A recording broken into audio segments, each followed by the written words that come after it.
I Googled Teen Coach Academy. I'm like, but Jen, this is in Australia. So I said, is this just for Aussies? So I've always wanted to say that. So she definitely said, no, check it out. So I read more into it, and then I got to meet you. It's been a year in February. So, because I joined the 10 when you had the 10-day challenge. Yes. Oh my gosh, back in the day when we were doing the challenge. That's Yes. amazing. So it's our 1 year anniversary then, in other words. Yes, yes. When I went back looking for that second thing, being a full-time school counselor, I've enjoyed it. And then the pandemic hit, and I was just looking for something that I can say I have ownership of something. And I actually went through a life coach myself because I was going through some tough times in career changes. And, it's very difficult to say I'm going to leave. And, it's been a working process, something that I'm still working on. And I remember working with my life coach, and she said, well, have you ever thought about doing life coaching? I'm like, yeah, but there's no life coaching for young adults and teens. That does not exist. So I started Googling. Love and it. I found a couple of places, and I did. It really kept me, busy during the pandemic because I don't like being isolated. So it definitely gave me that opportunity. And once I completed the program, I was missing a big chunk of it. And that big chunk was business. I never went to school for business, never took an intro to business course. And so the program that I had really invested very well on the knowledge base of coaching, but it never integrated what you do after the business, the marketing, the interaction that you have with the clientels and, with social media platforms, like never. So that's when Jennifer Watson, Dr. Watson said, how about TCA? And I said, okay. So I Googled Teen Coach Academy. I'm like, but Jen, this is in Australia. So I said, is this just for Aussies? Sorry, I've always wanted to say that. So she definitely said, no, check it out. So I read more into it, and then I got to meet you, and you told me to look and to follow you through Facebook. I'm like, okay, I don't have much audience through Facebook.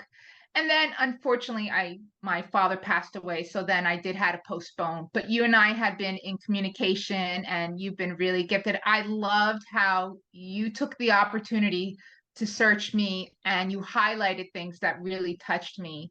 And those were like my connections with my family values, how I was raised in the Catholic family, and being diverse, having multiple culture. That really what stood me out, Lenita, is that you highlighted that for me. And I'm like, she's definitely a connection that I want to have. And I'm trusting her. You focus on team, you focus on the family, and you make it so simple. I am so incredibly happy for you and your growth. And, thank you for also mentioning, how we have fun, and how, like, firstly with myself, and how I deeply have this huge appreciation for culture and family. So thank you for recognizing that within TCA and our community and our values around that too. It plays a big factor. We're coaching families, if we don't connect culturally speaking on that level, Yes. It's going to be quite a painful experience. We don't want to create or recreate maybe something we've experienced in a school setting. Because I tried other platforms for free for a couple times, and I'm like, this is boring. I'm going to lose interest. So it wasn't until I started your 10-day challenge. I was very excited. You managed to make it very fun without realizing that I was actually learning. And TCA was really the first business 101. But it's different in the sense where you're the boss. How do you become an entrepreneur? And that's what led me to like, yes, I'm going to go on and go on, and just your little tips, but also to continue to be your authentic self. And every material, everything that all those little gems has really made me to where I am today. I hired my first assistant ever in my life. I do have to say, I love to show that off. I was speaking in an engagement where someone was telling me about, hey, I want to do coaching. And so throughout my time through TCA, I learned how to make scripts. I learned how to build confidence in social media, because I hated Facebook. I hated every social platform that was out there. But because you made it very simple just to focus on one, and Facebook is a good platform to definitely grow that. And I definitely learned so much. I've learned how to communicate with parents, and just taking every tool to make it simple, even with my own coaching skills, just to adapt that, having to be there for the family and for the team, just keeping it real. And that's what I loved about the TCA. And this business model, we want to design it where, you know, this is your world. One, it feeds your life and it complements what you're trying to achieve personally. And then also in education and in the market, you know, doing what you still love to do, maybe it's just in a different way. It doesn't have to be in a school only, or it complements the school, or it's completely independent of the school too. The fact that, you know, every week we've been meeting other teen coaches in this world. We do exist out there. And so it's allowed me to open up more, and it's grown me revenue. I haven't mentioned this yet, but I definitely have passed my 10K. I want to say I've been doing that for a while. I had a feeling you crossed it.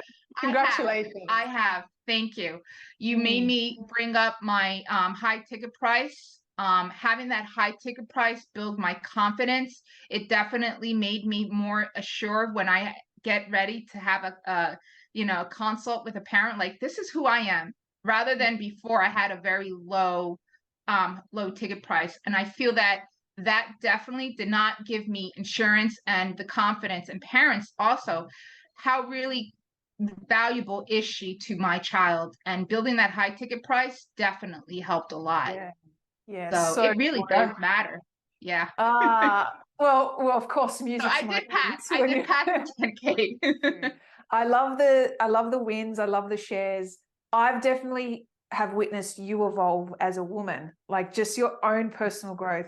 Talk me through that. Like, what have you learned about yourself? What's one of your favorite things about your own growth? And I would have to say the first thing is just being a woman, and you know, being an entrepreneur. It just feels so good that I can make my own choices. And I'm more of an introvert, and so this world of coaching has allowed me to sprout, blossom, to build the confidence. I started slowly, like, working on doing reels, doing live. You've modeled that very well, and I'm like, I don't have to be so structured.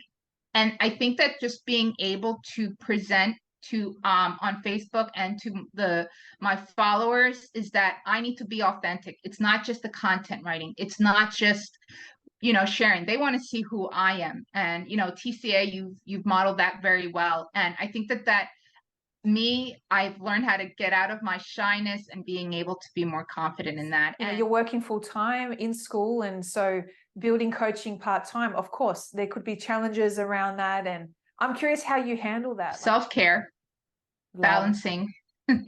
Hiring my virtual assistant, Emery, has been the greatest. I followed every step on how to do it.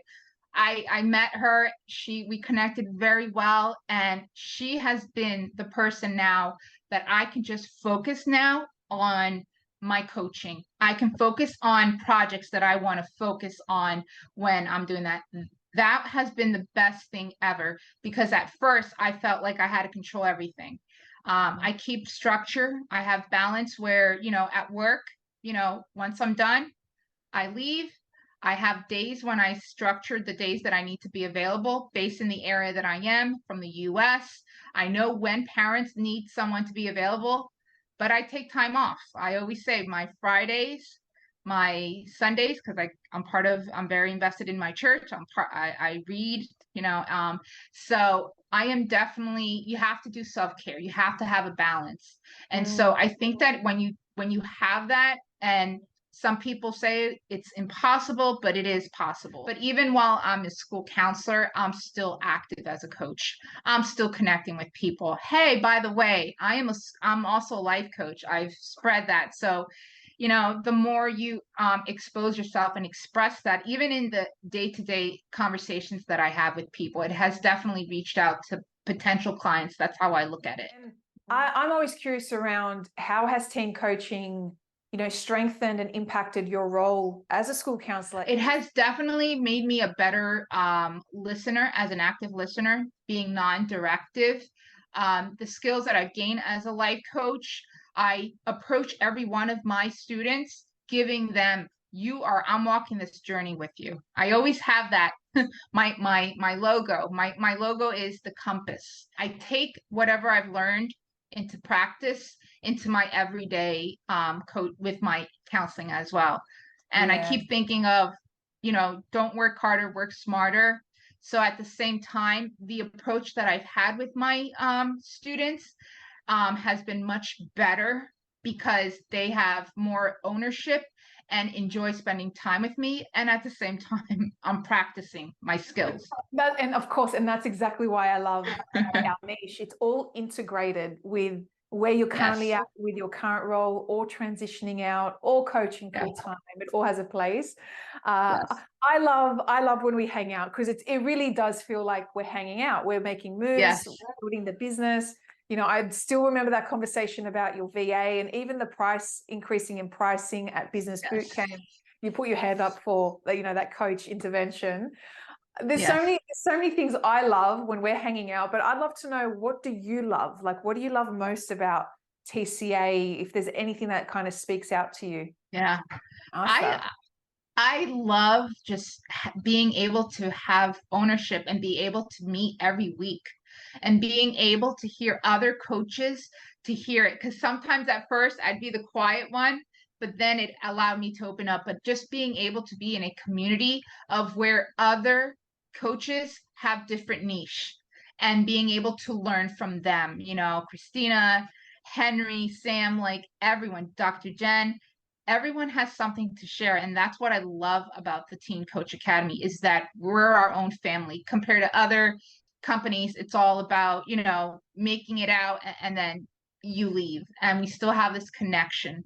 And it's authentic. You are a gem. You're part of it, and you've grown and allowed other people to grow as leaders, and we're learning from them so much as well. So, and that's what I like about the Teen Coach Academy. I've met people all over the world. I know, we've got like multiple countries, and it's beautiful to witness. We obviously got to meet in person in New York. That was beautiful too. One thing I also love about the Teen Coach Academy is that we're able to go into our post and interact. I remember one time I had 2 clients that went through a British school system, and I remember I wanted to become knowledgeable, and I remember some of our coaches from Great Britain. I'm like, can you please tell me what the education, I need to become educated myself. And Henry, and a couple others, they were able to help me, and it's just sharing and being able to be part of that. We want to build it in a way where you guys can lean on each other, like the whole working in schools and speaking in schools. And you've definitely, chimed in and really helped our community too around how to get into schools. And so supporting you with working in schools is definitely something we absolutely love and evolving too. Because the imposter is a great conversation we always have with our members. How do you deal with, well, firstly, in what way does the imposter creep up for you? And secondly, how do you deal with that? But that imposter syndrome hits when I know when I've met my level, and to continue on to the next level in my coaching career. I definitely feel that through TCA, being able to get out of that comfort zone and to learn something new and to challenge yourself, that's usually when I've noticed that the imposter syndrome hits. The way I handle that is asking questions, observing what others have done, and implementing it what works best for you. So good. Thank you for being honest about that as well. I always say the imposter never goes away. It just appears differently in every level and season we're in. Like, what would you say to someone that is still working in a school or full time, and they want to entertain starting coaching or doing this part-time? What would you say to them? Any words of wisdom? And that's a great question, because I get that question. I get a lot of people who follow me through other ways and reach out to me. I would say this to them. If you're questioning yourself, what else can I do other than my 8 to 3 job, I'm finding this, I'm getting restless, I'm getting burnt out. If that question is something that is still like lingering around you, take the opportunity to reflect on that and take the leap to go ahead and find whatever that is. If it's Mm, coaching, speak to other people, go for it. I did yeah. it and I thought not, that limited belief, well, I don't have time. I can't do it. I have a life. I have a life. I'm a full-time school counselor. I have 3 teen girls I manage. It's about balancing. And if you have the passion to do it, you'll do it. And, Yeah. for a very long time, I always knew that I want to have some ownership of something. And that's been my life coaching business.